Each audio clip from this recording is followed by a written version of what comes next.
How's it going, everybody? So in this video, I'm going to talk about how to walk long distances without getting blisters. So before I get started, please subscribe to my channel if you haven't already. I do appreciate the support. It helps my channel grow. Please follow me on Instagram, Dylanberg999. So how to walk long distances without getting blisters. So I'll tell you guys a little story and then I'll tell you what I did. So after I did my electrical job, I did my electrical job for about 5 years, four years I think. Didn't like it, took about 5 months off.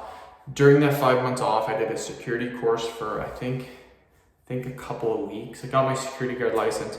And then I started doing security. I did it for about a month and a half before I quit. I never did it again. But with that security job, my job was to patrol a mall. And because I was just starting off, the new guys got stuck walking the parkades. So there was a west parkade, an east parkade, and then there was an underground parkade. So every 2 hours you would walk the west. Then the other 2 hours you would walk. So you'd start in the west or the east, and then you do the west for 2 hours, the bottom parkade for 2 hours, the east for 2 hours, the west for 2 hours, the underground for 2 hours, and the east for 2 hours. Literally walking around in circles, going from the upper parkade to the lower parkade, watching out for any crime or stuff. So it was super, super simple.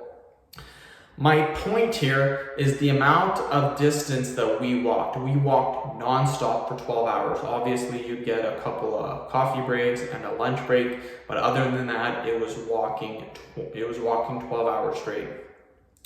I counted how long I walked, and generally I would do about 40 kilometers in a day, which is insane.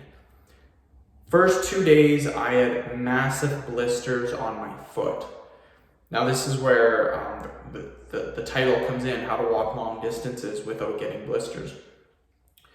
First couple of days I had massive blisters. After 2 weeks I had no blisters. What happens is your body will adapt, and with those blisters your skin will eventually harden and it will create a callus.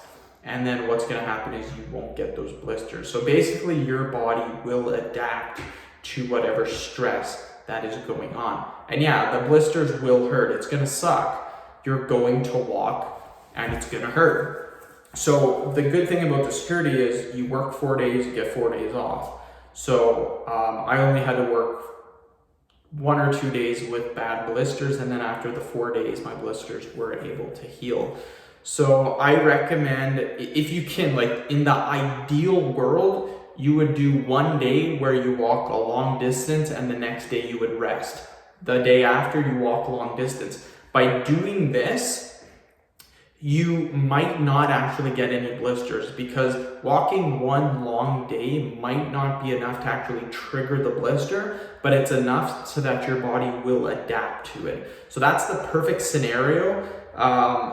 If you can help it, try not to walk long distances every single day when you're first starting off. Try to do 1 day where you do long distance, the next day don't do anything, and then just keep doing this. After about 2 weeks, you can do it every day and you won't get blisters. So that's what I did and it worked. So end of video. Thank you so much for watching. Please subscribe to my channel if you haven't already. Please follow me on Instagram, Dylanberg999.